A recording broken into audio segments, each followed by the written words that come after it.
Good morning students. तो बेटा आज के इस वीडियो लेक्चर में हम लोग test cross and back cross का कॉन्सेप्ट समझेंगे। हम लोगों ने लाइव क्लास में भी टेस्ट क्रॉस और बैक क्रॉस के बारे में समझा था। तो टेस्ट क्रॉस और बैक क्रॉस के अंदर सबसे इम्पोर्टेंट बात यह है कि टेस्ट क्रॉस का पर्पस हमें पता होना चाहिए कि टेस्ट क्रॉस हम क्यों करते हैं। टेस्ट क्रॉस करते हैं ताकि हम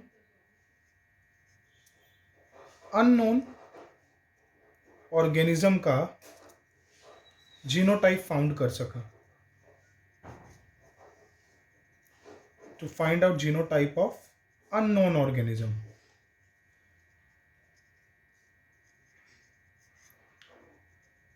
इसका सिंपल सा मतलब ये है कि सपोज मेरे पास कोई एक ऑर्गेनिज्म है, कोई प्लांट है, कोई एनिमल है और उसका मुझे जीनोटाइप फाइंड आउट करना है। मेरे पास फिनोटाइप है लेकिन मुझे उसके जीनोटाइप के बारे में आइडेंटिफिकेशन नहीं है। फिनोटाइप मतलब सपोज एक मेंडल के अकॉर्डिंग देखें, एक वॉयलेट कलर का फ्लावर है। अब अगर कोई फ्लावर वॉयलेट है तो वॉयलेट आपको पता है उसको कैपिटल वी से रिप्रेजेंट करते हैं क्योंकि ये डोमिनेंट है। क्लियर? अगर वॉयलेट कलर का फ्लावर है तो वॉयलेट कलर के फ्लावर के अंदर दो वैरायटीज हो सकती हैं, either it could be homozygous और इट कुड बी हेटेरोजाइगस, है ना। ये होमोजाइगस भी हो सकता है, ये हेटेरोजाइगस भी हो सकता है। तो मुझे इसी कंफ्यूजन को दूर करना है कि जो वॉयलेट है उस वॉयलेट के अंदर जो कॉम्बिनेशन है एलील्स के वो कैपिटल वी है या कैपिटल वी स्मॉल वी है, क्योंकि दोनों ही कंडीशन में हमें फिनोटिपिक एक्सप्रेशन तो वॉयलेट ही मिलेगा क्योंकि वी एक डोमिनेंट एलील है। लेकिन मुझे ये नहीं पता कि जो मेरे पास फ्लावर है, suppose this is a flower, मेरे पास सपोज ये जो फ्लावर है, इस फ्लावर के अंदर ये जो वॉयलेट कलर आ रहा है वो किसके कारण आ रहा है? वो कैपिटल वी के कारण आ रहा है या कैपिटल वी स्मॉल वी के कारण आ रहा है? तो स्मॉल वी को थोड़ा सा कर्व कर देते हैं ताकि कंफ्यूजन ना हो। इस चीज को हमें एनालाइज करने के लिए करवानी पड़ेगी टेस्ट क्रॉस, जिसमें हम क्या करते हैं, F1 जनरेशन को क्रॉस करवा देते हैं रिसेसिव पेरेंट से। जो भी पेरेंट होंगे उनमें से जो भी रिसेसिव पेरेंट होगा उस रिसेसिव पेरेंट से हम लोग F1 को क्रॉस करवाएंगे और उसके बाद उसकी रेशो के बेसिस पे एनालाइज किया जाएगा कि वेदर जो हमारे पास टेस्ट ऑर्गेनिज्म था, टेस्ट ऑर्गेनिज्म मतलब जिसका हमें पता लगाना है, वो होमोजाइगस था या हेटेरोजाइगस। क्लियर? तो पहली चीज आपको ये पता होनी चाहिए टेस्ट क्रॉस क्यों करते हैं, सेकेंड चीज पता होनी चाहिए कैसे करते हैं और इसका डिटेल पर्पस पता होना चाहिए। सपोज मेरे पास एक क्रॉस है, उस क्रॉस के अंदर मैंने दो तरीके के फ्लावर ले लिए, capital V cross with small V. अगर मैं इनके फिनोटाइप्स पे जाऊं, तो कैपिटल वी क्या होगा? ऑब्वियसली वॉयलेट, और स्मॉल वी वाइट होगा क्योंकि मेंडल के अकॉर्डिंग वॉयलेट का अपोजिट क्या है? वाइट है, क्योंकि वॉयलेट एक डोमिनेंट है जबकि वाइट एक रिसेसिव है। अब जब हमने ये क्रॉस करवाई तो क्रॉस करवाने के बाद मुझे एज अ रिजल्ट क्या मिला? ध्यान से देखो, मैंने जब इसका पुनेट स्क्वायर बनाया तो पुनेट स्क्वायर बना के मुझे F1 जनरेशन क्या मिलेगी? Capital V small V. मैंने गैमेट्स लिख दिए यहाँ पे। F1 जनरेशन अगर आप ध्यान से देखोगे तो मुझे मिला capital V small V and capital V small V, है ना। मुझे सारे के सारे जो ऑर्गेनिज्म मिले वो क्या मिले? कैपिटल वी के साथ स्मॉल वी मिला और इसका एक्सप्रेशन क्या होगा? वॉयलेट। ऑब्वियस ही बात है, अगर कैपिटल वी आ गया तो वॉयलेट। तो मुझे F1 जनरेशन में क्या मिला? All violet.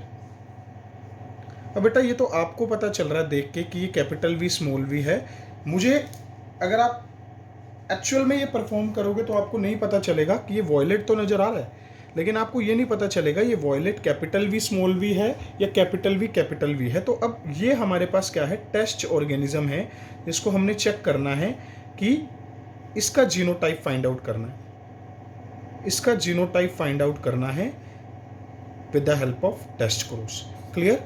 अब हम क्या करेंगे, इस फ्लावर को उठाएंगे, F1 जनरेशन के फ्लावर को उठाएंगे और इसको रिसेसिव पेरेंट से क्रॉस करेंगे। यही करने वाले हैं हम लोग, यही करने वाले हैं। तो इसमें दो केस बनेंगे हमारे पास। दो केस हम यहाँ पे बना सकते हैं, केस नंबर 1 और केस नंबर 2। केस नंबर 1 में मैं लेट कर लेता हूँ कि मेरे पास जो टेस्ट ऑर्गेनिज्म है उसको मैं मान लेता हूँ हेटेरोजाइगस, क्योंकि मुझे तो नहीं पता वो होमोजाइगस है हेटेरोजाइगस है, मुझे तो रेशो के हिसाब से पता करना है। और केस नंबर 2 में मैं मान लेता हूँ कि मेरे पास जो टेस्ट ऑर्गेनिज्म है दैट इज होमोजाइगस, है ना। सेकेंड कंडीशन में मैंने मान लिया कि मेरे पास जो टेस्ट ऑर्गेनिज्म है दैट इज होमोजाइगस। क्लियर। अब दोनों को उठा के रिसेसिव पेरेंट के साथ क्या करवा देते हैं, क्रॉस करा देते हैं। रिसेसिव पेरेंट कौन सा हमारा, स्मॉल वी। चलो स्टार्ट करते हैं बेटा। केस नंबर 1 हेटेरोजाइगस मान लिया इसको मैंने, ये बेटा मैंने माना है, लेकिन अगर एक फ्लावर देख रहे हो तो फ्लावर को देख के नहीं पता चलेगा, मतलब हम फ्लावर की दोनों कंडीशन में क्रॉस करवा के देख रहे हैं और रेशो के बेसिस पे एनालाइज करेंगे।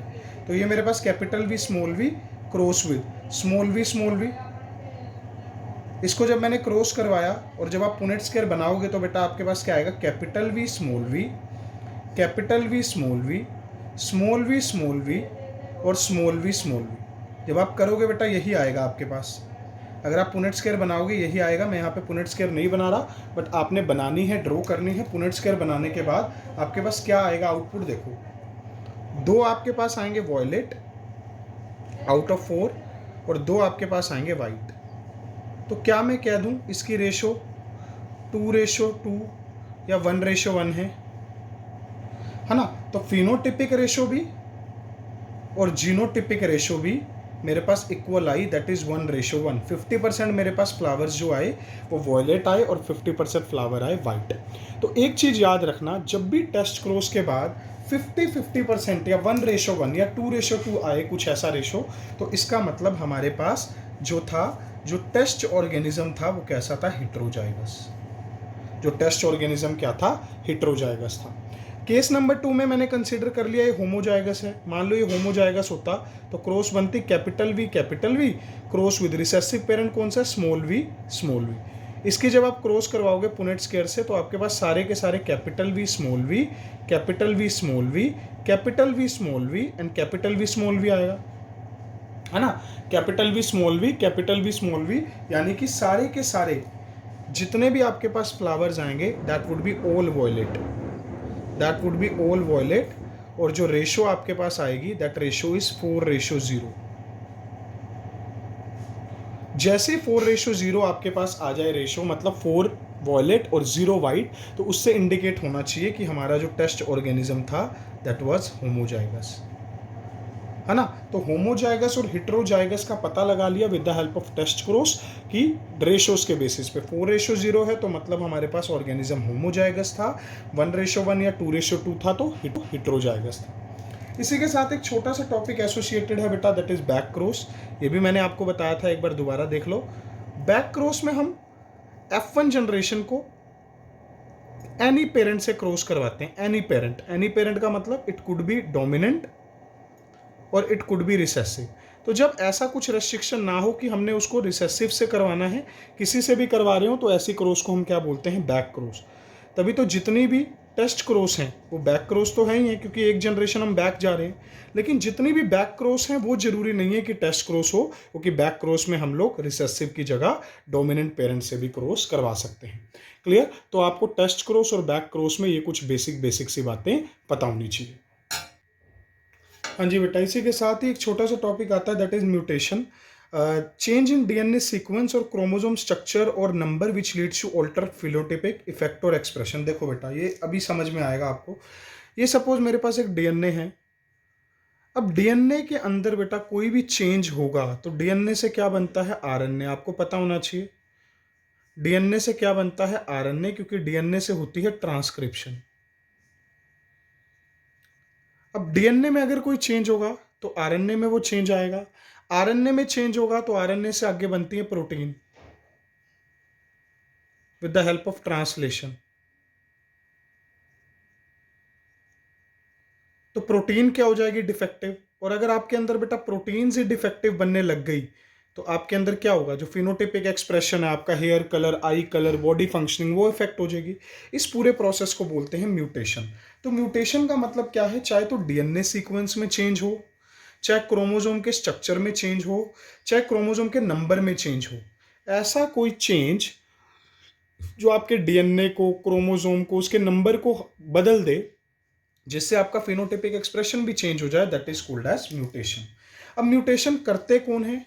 म्यूटेशन कोज करने वाले केमिकल्स को बोलते हैं mutagens. So what are mutagens? These are the chemical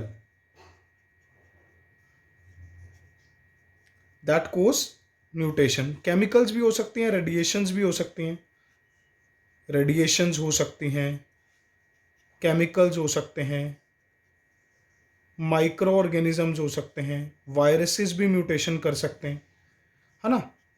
तो ऐसे केमिकल और agents, you can say agent बोल सकते हो, जो म्यूटेशन कोज करें, those are called as mutagen.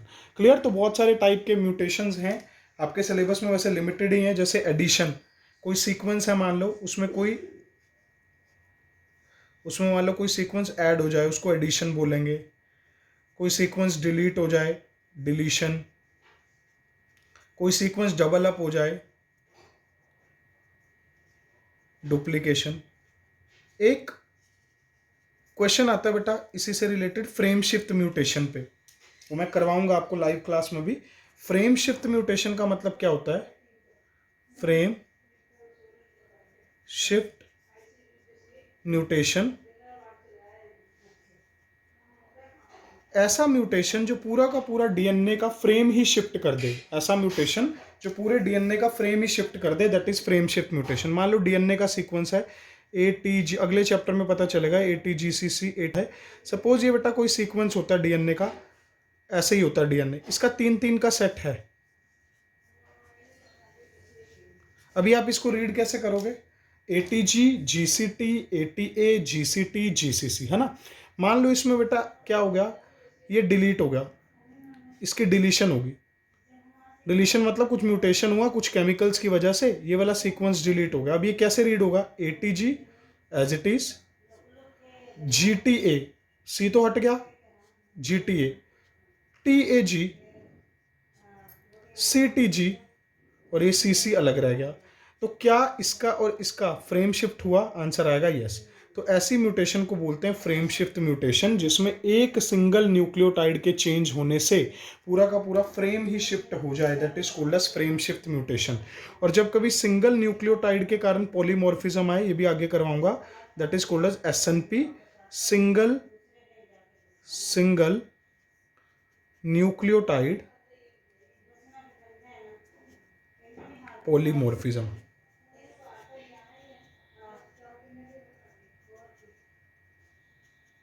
Single nucleotide polymorphism, SNP क्या है? Single nucleotide polymorphism. तो ये कुछ बेसिक्स हैं बेटा म्यूटेशन के, ठीक है, जो आपसे 1 या 2 नंबर में पूछे जाते हैं। म्यूटाजन क्या है, म्यूटेशंस क्या है, एडिशन, डुप्लीकेशन, ट्रांजिशन, ट्रांसवर्जन भी आता है, वो अगले चैप्टर में कराऊंगा। Transition, transversion, et cetera. Done. So these are the different points जो आपको एक बार रिवाइज करने हैं बेटा। ये वीडियो देख लेना और इसमें कोई डाउट हो तो मेरे से पूछ लेना।